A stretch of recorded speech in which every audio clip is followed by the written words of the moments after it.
सभी विद्यार्थियों को मेरा नमस्कार। आप सभी विद्यार्थियों का हमारे YouTube channel math with Prince sir पर स्वागत है। आज हम लोग रेलवे प्रीवियस क्वेश्चन पार्ट 11 जो है आज सॉल्यूशन प्रारंभ करेंगे, यानी क्वेश्चन नंबर 336 से।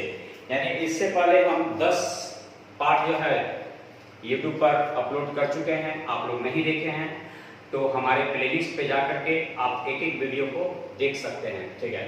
तो आप लोग आज फिर से स्टार्ट करने जा रहे हैं प्लेटफॉर्म बुक का जो है सॉल्यूशन, ठीक है। तो चलिए क्वेश्चन नंबर 336 से, क्वेश्चन नंबर 336 से कह 4 साल पहले दो व्यक्ति P और Q, 4 साल पहले P और Q का अनुपात, 6 साल पहले P और Q का अनुपात 3:2 था, ठीक है। 4 वर्ष बाद यह अनुपात 8:7 हो गया। ये देखिए कि 6 साल पहले से 4 साल बाद जा रहे हैं, यानी कै साल आगे जा रहे हैं? 10 साल। 6 साल पहले से 4 साल बाद जा रहे हैं, यानी कै साल? 10 साल। तो क्या यहाँ समान बढ़ रहे हैं? तो हाँ, यहाँ 3 से हो गए 8, तो 5 बढ़ गए, 2 से हो गया 7, तो 5 बढ़ गए। तो वृद्धि की तुलना वृद्धि से हमसे पूछ रहा है कि P की आयु क्या है, तो P के लिए कितना से? 3 से। तो ये मेरा आंसर निकल जाएगा P का। लेकिन जब 3 से गुना किए तो ये 6 साल पहले का निकल गया, तो 6 क्या करेंगे? जोड़ देंगे। तो 5 दूनी 10, 3 दूनी 6, 6 और 6 12, यानी आपके इस प्रश्न का आंसर जो हो जाएगा वो 12 हो जाएगा, ठीक है। यानी इस प्रश्न का उत्तर जो हो जाएगा वो 12 हो जाएगा। आइए क्वेश्चन नंबर हम लोग 36 हो गया है, 37 की ओर आगे बढ़ते हैं। क्वेश्चन नंबर 337 R019 11 से विभाजित हो तो सबसे छोटी प्राकृतिक संख्या कौन सी रखी जाए? 11 की विभाजता का नियम कहता है सम स्थान के अंकों का योग और विषम स्थान के अंकों का योग। तो 9 + 0 9, R + 1, ठीक है।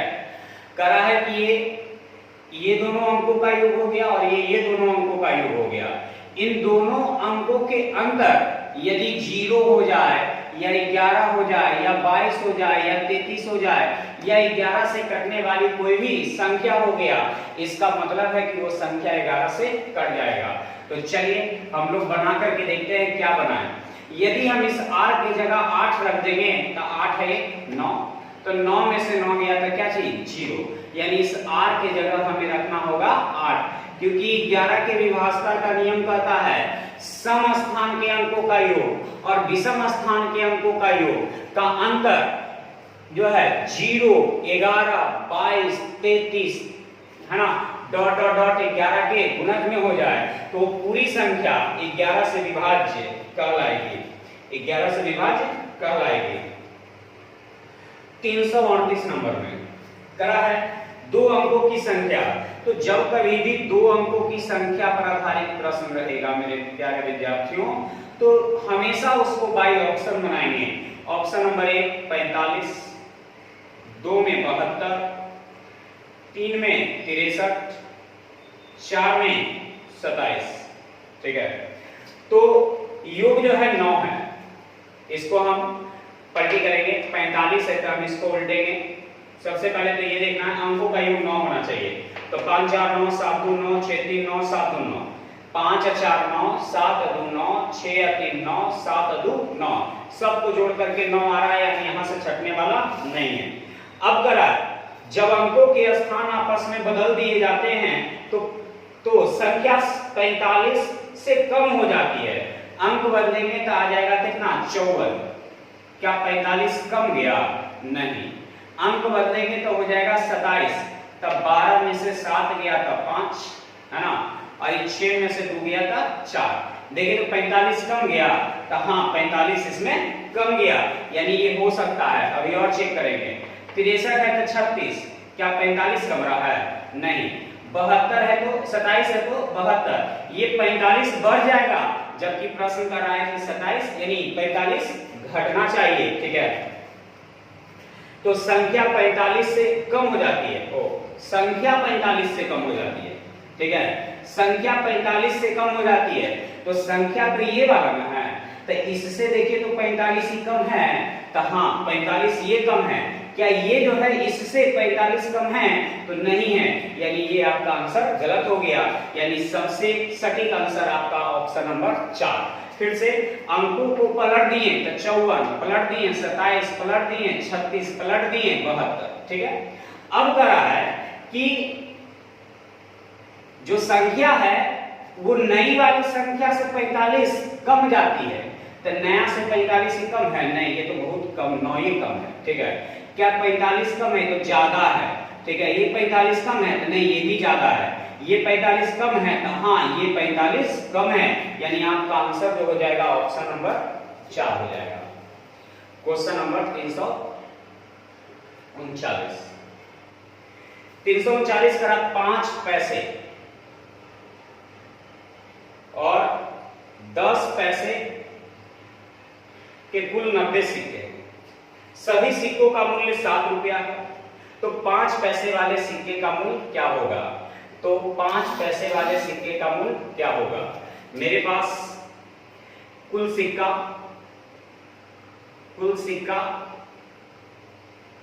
90 है। ठीक है, और मूल्य जो है 7 रुपया है। ठीक है, मूल्य जो है 7 रुपया है। तो याद रखेंगे, पूछेगा 5 पैसा मान लेंगे 10 पैसा, पूछेगा 10 पैसा मान लेंगे 5 पैसा। तो पूछ रहा है 5 पैसा का, तो हम मान लेंगे 10 पैसा। यदि ये 90 के 90 सिक्का जो है वो सब यदि 10 पैसा वाला होता तो कितना पैसा रुपया होता? तो 10 पैसा वाला यदि 90 सिक्का रहेगा, इसका मतलब है कि 9 रुपया रहेगा, और माइनस है आपके पास क्या रुपया? 7 रुपया। ठीक है, 10 पैसा वाला यदि आपके पास, ठीक है, 10 पैसा वाला यदि आपके पास 90 सिक्का रहेगा, इस तरह से 10 पैसा वाला 90 सिक्का रहेगा, तो दशमलव नीचे डबल जीरो, 2 जीरो से 2 जीरो कैंसिल, यानी कई रुपया होता? 9 रुपया। तो 10 पैसा वाला यदि 90 सिक्का मेरे पास होता तो मेरे पास कई रुपया हो जाता? 9 रुपया। लेकिन हुआ कई रुपया? तो 7 रुपया।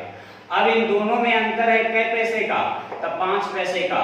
तो 5 पैसा कुछ इस तरह से लिखाता है, तो ये 9 में से 7 गया तो 2 बटा, ये दशमलव ऊपर हटेगा, डबल जीरो ऊपर जाएगा, और बटा में कितना? 5। 5 से 20 बार में, यानी आपके इस प्रश्न का आंसर जो हो गया कै हो गया? 40। यानी 5 पैसा वाला कै सिक्का है? तो 40 सिक्का है। Question number 340।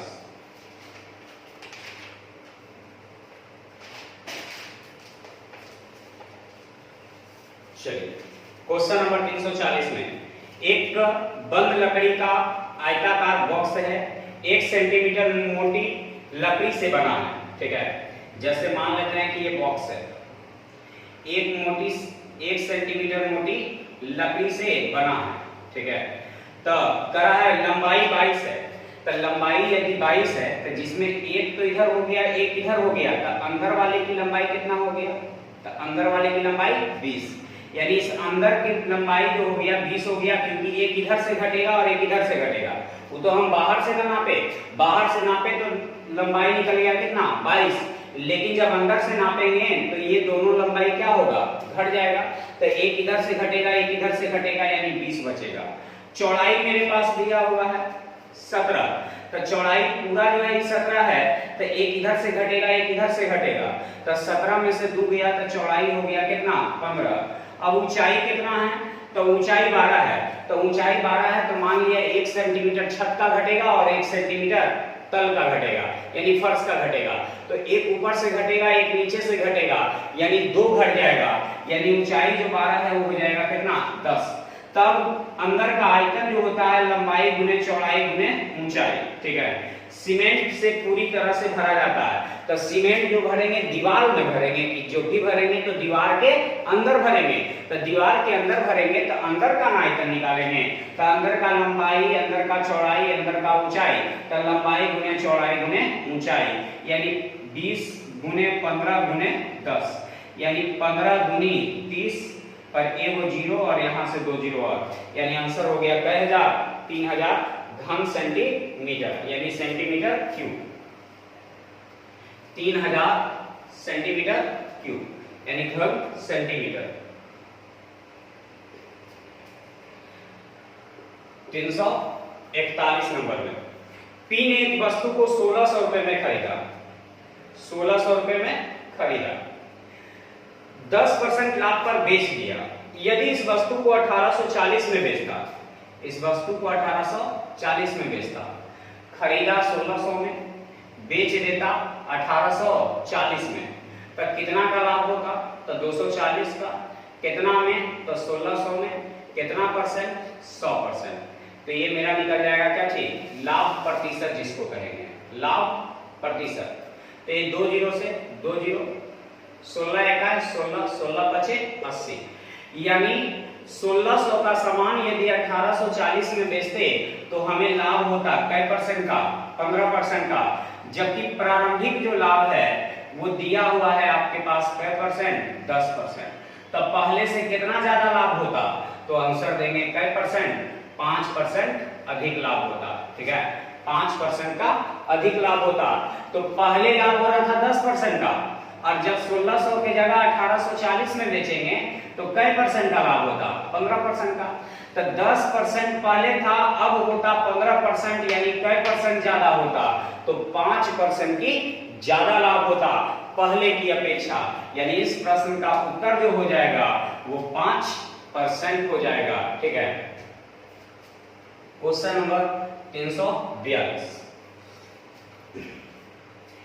एक नाव की गति धारा के विपरीत दिशा में 40 है और तथा स्थिर जल में 55 किलोमीटर प्रति घंटा है, तो नाव की गति नदी की धारा की दिशा में क्या होगी?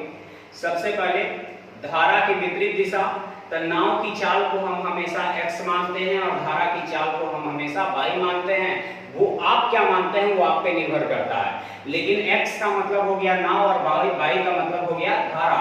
अब दोनों के चाल का अंतर दिया है 40, क्योंकि नाव और धारा एक दूसरे की विपरीत दिशा में जा रहा है, और विपरीत दिशा में जाने पर चाल घटता है और समान दिशा में जाने पर चाल झुकता है, ठीक है। तो यहाँ करा है कि शांत जल में, करा है स्थिर जल में, स्थिर जल का मतलब रुका हुआ जल में नाव 55 किलोमीटर प्रति घंटा चल रहा है, ठीक है। तो स्थिर जल में यानी रुका हुआ जल में कौन चल रहा है? नाव। तो नाव की चाल 55 है, तो 55 माइनस 22 बराबर 40, इसलिए 22 बराबर 15 किलोमीटर प्रति घंटा, यानी ये धारा की चाल आ गया 15 किलोमीटर प्रति घंटा। अब कराए कि धारा के यदि साथ जाएंगे, तो धारा के साथ जाइएगा तो चाल को जोड़ दीजिएगा, तो नाव की चाल दिया हुआ है 55 और धारा की चाल आ गया 15, जोड़ देंगे तो हो जाएगा 70 किलोमीटर प्रति घंटा। यदि नाव धारा के विपरीत दिशा में चले, समान दिशा में चलेगा तो चाल का योग लेंगे, और विपरीत दिशा में चलेगा तो चाल का अंतर लेंगे।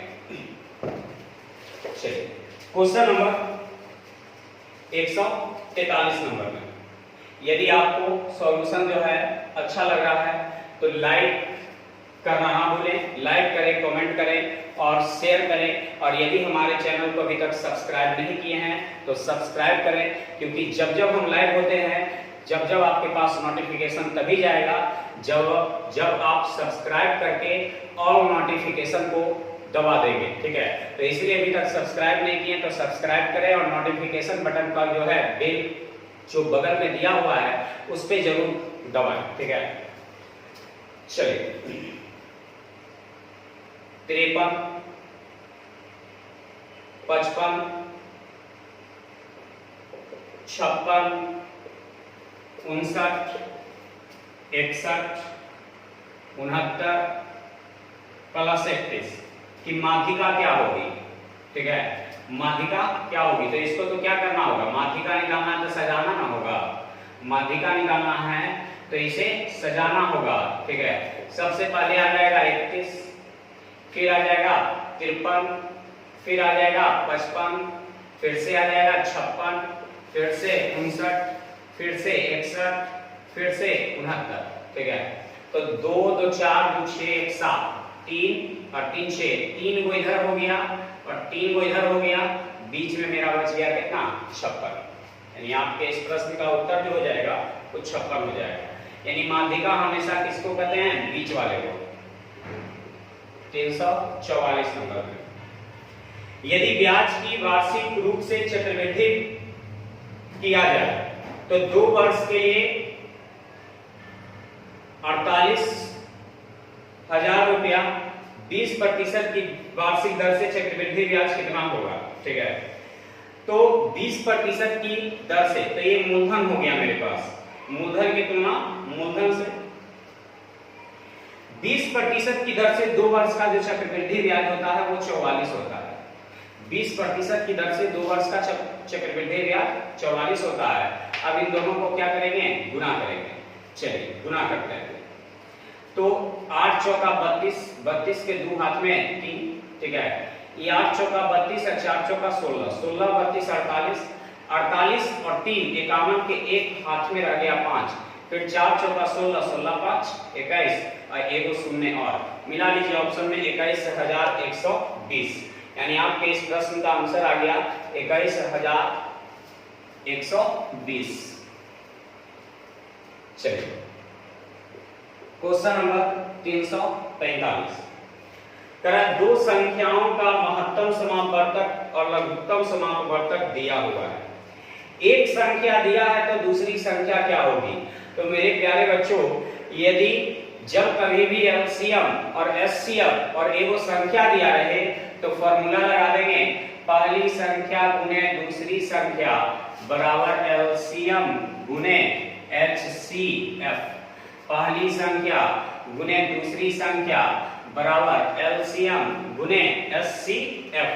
तो पहली संख्या मेरा है 78, दूसरी संख्या मालूम नहीं है, एलसीएम 2730 और एचसीएफ जो है 3 है। तो 3 से भाग देंगे 26 बार में, 2 से भाग देंगे 13 बार में, ठीक है, 2 से भाग देंगे 2 से 13 बार 6 बार 5 बार, 13 से भाग देंगे 13 1 13 0 13 बचे 65, यानी x बराबर हो जाएगा कितना 105। यानी आपके इस प्रश्न का उत्तर जो हो जाएगा वो 105 हो जाएगा। 346 नंबर में 3740 को 3 भागों में इस प्रकार से विभाजित किए जाते हैं कि पहले का आधा, दूसरे का 1/3 और तीसरे का 1/6 भाग सभी आपस में बराबर है, ठीक है। तो पहले का यानी पहले का आधा, दूसरे का 1/3 और तीसरे का 1/6 भाग। चलिए तो आपके सामने क्वेश्चन है, अब इसको जो है हल करना है। a का 1/2 बराबर b का 1/3 बराबर c का 1/6। तो जब कभी भी बराबर के रूप में रहेगा, ठीक है, तो अंश का एलसीएम लेंगे। तो 1 1 1 का एलसीएम 1, ठीक है। तो a अनुपात b अनुपात c। तो 1 से 1 बार में तो 2 1 2, 1 से 1 बार में तो 3 1 3, 1 से 1 बार में तो 6 1 6, ठीक है। मेरे पास योग जो है दिया हुआ है 3700 कितना 40, यहाँ योग है 6 3 9 9 2 11। पूछ रहा है हमसे अलग अलग, तो पहला के लिए 2 से 11 3 11 चौक 44 यानी 34 दूनी 68 680, ठीक है। दूसरा के लिए 340 गुने 3 यानी 34 3 102 पर एगो 0, ठीक है। तीसरा के लिए 340 गुने 6, तो 6 चौका 24 के 4 हाथ में रह गया 2 और 6 3 18 2 20 यानी 2000 कितना 40। यानी इस प्रश्न का उत्तर जो हो जाएगा 2040 हो जाएगा।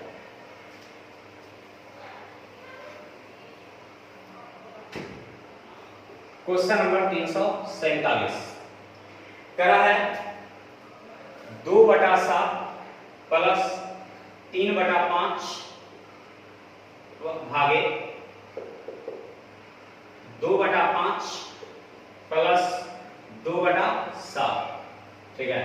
तो 5 दूनी 10 और 7 21, 21 और 10 31 और बटे 7 बचे 35, 7 दूनी 14 और 5 दूनी 10, 14 और 10 24 और बटे 7 बचे 35, 35 से 35 कैंसिल, यानी 31 बटा कितना हो जाएगा 24 हो जाएगा।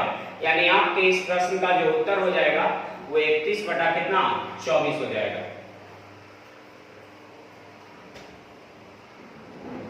तीन सौ 48 नंबर अगर आप बहुलक ज्ञात करें तो बहुलक ज्ञात करें तो देखना है कि किसकी संख्या सबसे ज्यादा है।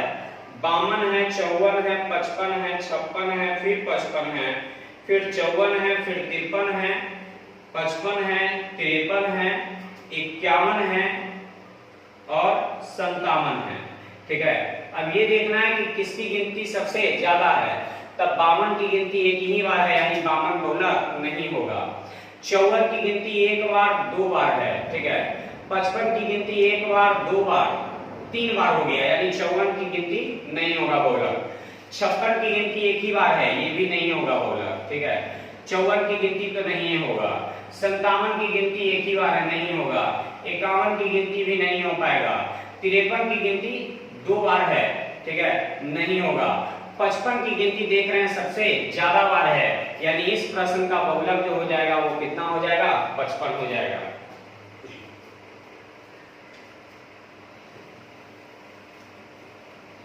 चलिए क्वेश्चन नंबर 349। एक मेज को 10% लाभ पर बेचा गया, तो 10% के लाभ पर बेच दी। यदि इसका क्रय 5% कम होता तो 7 रुपए अधिक में बिकता, ठीक है। 20% लाभ होता, ठीक है, 20% लाभ होता तो मेज का क्रय मूल्य क्या होता। मान लेते हैं कि किसी वस्तु को हम खरीद रहे थे 100 में और 10% लाभ पर बेच रहे थे, तो बेच रहे थे कितना परसेंट में 110% में, ठीक है। किसी वस्तु को खरीद रहे थे 100 में और बेच रहे थे 110 में, ठीक है। किसी वस्तु को खरीद रहे थे 100 में और बेच रहे थे 110 में। अब करा कि 5% कम में खरीदते तो 100 के सामान खरीदते कितना में 95 में। 5% कम में खरीदते और 20% का लाभ कमाते, तब 20% लाभ कमाने का मतलब हो गया कि ये अपने आप में 100% है, तो 20% का लाभ कमाएंगे तो बेचेंगे 120% में। परसेंट के लिए नीचे डबल जीरो, 20 छक 20 से 120, 20 पचे 100, 5 से 19 बार में 19 छक 114, ठीक है। तो पहले से कितना ज्यादा में, तो 4 ज्यादा में, जबकि आपका प्रश्न 7 ज्यादा में, तो 7 ज्यादा की तुलना 4 ज्यादा से वस्तु का क्रय मूल्य के लिए 100 से, तो 4 से भाग देंगे 25 बार में, यानी आपके इस प्रश्न का जो उत्तर हो जाएगा 25 सते 175 हो जाएगा। 25 सते 175 हो जाएगा, ठीक है।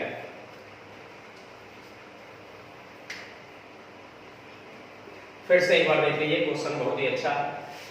खरीदे 100 में, बेच दिए 110 में, ठीक है, 10% लाभ लेगा। फिर सोचिए कि नहीं, यदि हम 5% कम में खरीदते तो 5% कम में खरीदते का मतलब 100 का सामान 95 में खरीदते, 100 का सामान 95 में खरीदते तो 20% का लाभ होता, यानी 95 का 120%। परसेंट के लिए नीचे डबल जीरो, हल करके ले आएंगे तो 114 हो जाएगा, ठीक है। अब यहाँ खरीदे करा है कि 7 ज्यादा में बेच रहे हैं, यहाँ 7 ज्यादा में, तो यहाँ 4 ज्यादा में, तो ज्यादा की तुलना ज्यादा से वस्तु का क्रय मूल्य कौन है, तो 100 है, तो 100 से गुना किए तो आपका आंसर आ गया 175।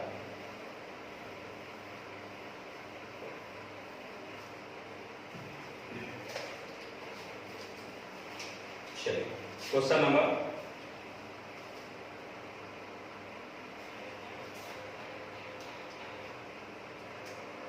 350। करा है 2014 में ईएमआई पर कितना खर्च पर किया गया खर्च, किराने पर किए गए खर्च का कितना प्रतिशत है। 2014 में देखिए 2014 में ईएमआई पर जो खर्च किया गया है 7.4 है, किराना पर जो खर्च किया गया है वो 52 है, का कितना परसेंट, तो 100%। ठीक है, तो दशमलव नीचे जीरो, ये जीरो से जीरो कैंसिल। ठीक है, लगभग में आंसर आता है, लगता है 2 से 26 बार में, 2 से 5 बार में, 2 से 13 बार में, 2 से 37 बार में। 37 पचे 185 और बटे 13, 13 एकाएं 13 बच जाएगा 5 5, 13 चौका 52। ठीक है, 13 चौका 52, यानी आपके ऑप्शन में 14.23% दिया हुआ है, यही आपका आंसर हो जाएगा। ठीक है, तो ये हो गया ईएमआई पर खर्च और ये हो गया किराना पर खर्च। तो ईएमआई पर का जो खर्च है वो किराने का कितना परसेंट है, यानी हल करके आ जाएगा 14.23%। चलिए क्वेश्चन नंबर 351 में हम लोग चलते हैं। तो कह रहा है कि प्रतिवर्ष मनोरंजन पर औसत खर्च कितना है। तो मनोरंजन वाला जोड़िए 5, 6.5, 7.3 और 7.9 और 8.5 और इस सबको जोड़ करके 5 से भाग। लेकिन ये आया क्या चीज में, हजारों में जो दिया हुआ है, तो इसको हजारों में दिया है तो 1000 से क्या करना पड़ेगा, गुना करना पड़ेगा। तब जोड़िए 9/14, 14 3 17, 17 5, 22 के 2 हाथ में 2। ठीक है, 8 7 15, 15 7 22, 22 6 28, 22 6 28, 28 5 33, 33 2 35 और बटे 5 और गुने 1000। दशमलव के लिए वो जीरो कैंसिल, 5 से ये नहीं कटेगा, है ना, 5 से इसको काट देते हैं 20 बार। ठीक है, तो चलिए गुना करते हैं, 2 दूनी 4 और 35 दूनी 70, यानी आपका आंसर हो जाएगा 7040। मिला लेंगे आंसर में, ऑप्शन में।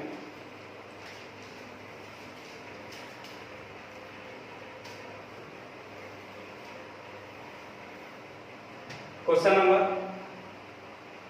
352, वर्ष 2012 के लिए कुल घरेलू खर्च कितना है। तो 89,000, सॉरी 12 के लिए घरेलू खर्च कितना है। ठीक है, तो 2012 के लिए घरेलू खर्च, 2012 के लिए घरेलू खर्च कितना है। तो 2012 के सामने में जितना है सबको जोड़ दीजिए, 46 प्लस 14 प्लस 7.3 प्लस 5.6 और प्लस 17 और ये जो भी आएगा वो हजारों में आएगा, यानी 1000 से गुना। ठीक है, जोड़ेंगे 6 या 3 9 दशमलव हो गया 7।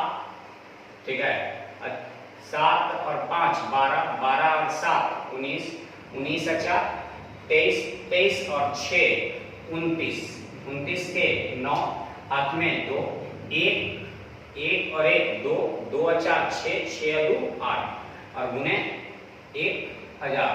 जीरो से दशमलव कैंसिल, यानी 89 9 पर 00, यानी 89 9 पर 00।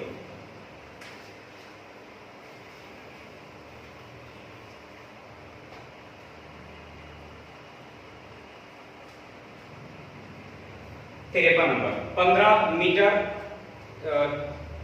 15 मीटर और 20 मीटर के दो खंभे हैं। ये 15 मीटर का खंभा है और ये 20 मीटर का खंभा है। ठीक है, चलिए इसी को 20 मान लेते हैं, इसको 20 मान लेते हैं और ये 15। जमीन पर सीधी खड़ी है, उनके बीच की दूरी ये 12 है। ठीक है, तरह उनमें उनके सबसे ऊपर छोरों के बीच दूरी क्या है, ऊपर के छोरों के बीच की दूरी क्या है ये निकालना है आपको। ठीक है, तो ये 12 है तो ये भी 12, ये पूरा 20 है जिसमें ये 15 है तो ये बच गया 5, तो यहाँ 90 डिग्री, 12 1 5 तो ये 13, यानी आपका जो बीच की दूरी हो जाएगा शीर्षों का वो 13 हो जाएगा। 354 नंबर 15 25 29 का एलसीएम क्या होगा। 15 25 29 का एलसीएम क्या होगा, ठीक है। तो ये एलसीएम निकालना है, ठीक है। तो एलसीएम निकालने के लिए आप लोग जानते हैं 15, 25 और 29 इस तरह से जो है आपको भाग देना होगा। 3 पचे है ना, 3 से 1 को कट ही रहा है, सिर्फ 5 से भाग लगेगा। 5 से 3 बार में, 5 से 5 बार में, 5 से 29 बार में। अब सबको क्या करना होगा, गुना, ठीक है। तो 29 गुने 3 87, 29 दिया 87 और 87 गुने कितना 25, ठीक है। 87 गुने 25 तो 25 सत्ते 175 यानी 2175 आपका हो जाएगा, ठीक है। यानी एलसीएम जो हो जाएगा 2175 हो जाएगा। 355 में करा PQR मिलकर एक खेत की फसल को 6 दिन में काट सकते हैं। PQR एक फसल को 6 दिन में, जबकि P अकेला 10 दिन में और Q अकेला उसे 24 दिन में। तो ये समय हो गया, समय का उल्टा कार्य। एलसीएम हो जाएगा 120, तो 6 से भाग देंगे 20 बार में, 10 से भाग देंगे कै बार में 12 बार में और 24 से भाग देंगे 5 बार में। टोटल काम 120 हो गया। इसी काम को करवाना है किससे, R से। तब P करेगा 12 काम, Q करेगा 5 काम, तब 12 5 17 तो बच गया 3, क्योंकि तीनों को जोड़ करके होना चाहिए 20। तो R एक दिन में कर रहा है कै काम, 3 काम, तब कई दिन लगाएगा, तब 3 से भाग देंगे 40 बार में, यानी R लगा देगा उस काम को करने में कै दिन, 40 दिन। यानी आपका क्वेश्चन नंबर कितना हो गया, 35 हो गया, ठीक है। तो चलिए आज का क्वेश्चन का सॉल्यूशन आज तक इतने ही तक रखते हैं। फिर हम लोग मिलेंगे अपने YouTube channel math with Prince sir के साथ अगले पार्ट में, है ना, यानी पार्ट नंबर 12 में। तब तक के लिए आप लोग अपना ख्याल रखें, ठीक है, और अपने परिवार का ख्याल रखें। चलिए ठीक है, बाय।